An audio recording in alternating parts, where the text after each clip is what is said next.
Hello, so today we're going to think about a story in the Bible where Jesus walks on water when there's a storm and the disciples are in a boat caught in the storm. I'm here with Adam, my son, and Adam is going to read this story from his children's Bible. Meanwhile, the disciples were struggling desperately against a strong wind. However hard they rowed, they made no headway. From the top of the hill, Jesus could see the little boat and picture his exhausted disciples. He would go to them. But when the disciples saw a mysterious shadowy figure coming towards them across the lake in the moonlight, they were terrified. "It's a ghost!" they shrieked. Their tired nerves could stand no more. Then a familiar voice rang out. "Don't be frightened.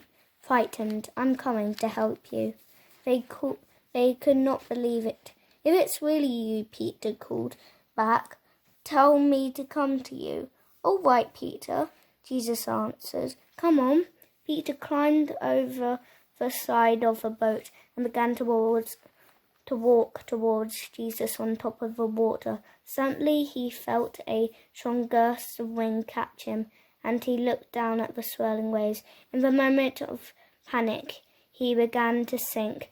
"Help! Save me, Lord!" he shouted. Jesus put out his hand quickly, caught Peter by the wrist, and pulled him up from the foaming water. "Why did you doubt me, Peter?" he asked. Then the two of them climbed into the boat. Immediately the wind died down. The disciples were amazed. They could not understand how their master was able to do the impossible. So Adam and I have just had a conversation about that Bible story where we've thought about what we think is going on. And we've spoken about how we can be quite scared by stuff in nature, storms or coronavirus or whatever.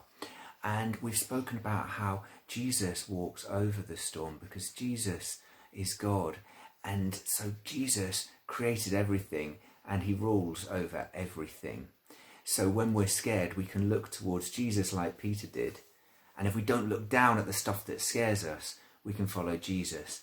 And Jesus can lead us to heaven.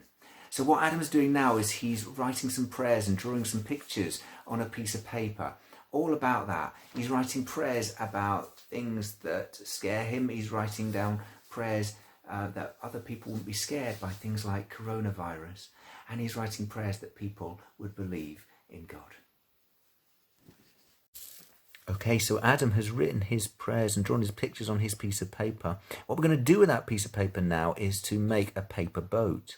I'm not going to show you exactly how to do that. There's lots of guides on the internet for how to do that. The important thing to show you, though, is that our first fold needs to make sure that our prayers and our pictures goes on the inside, like this. So here is Adam's boat. You can see the prayers on the outside there. And what we're going to do now is we're going to place the boat in the bathwater and see whether it floats. And we thought about what we could do to put disciples in the boat. We decided we're going to put a gold chocolate coin in there. And if the boat floats, Adam's going to get to eat the chocolate coin. We put a gold coin in to show that to God we are precious. So Adam, are you going to try and put your boat in the water? Let's just stick your coin up there. There you go. Let's see what happens, see whether it floats. There it is, it's floating. You're even making a bit of a storm there with some waves and it's still floating. Fantastic. That's wonderful. I think you're going to get to eat your coin. Adam, will you say a prayer for us? Dear God, please let us all be precious to you, and even when bad things happen, lead us to heaven. Amen.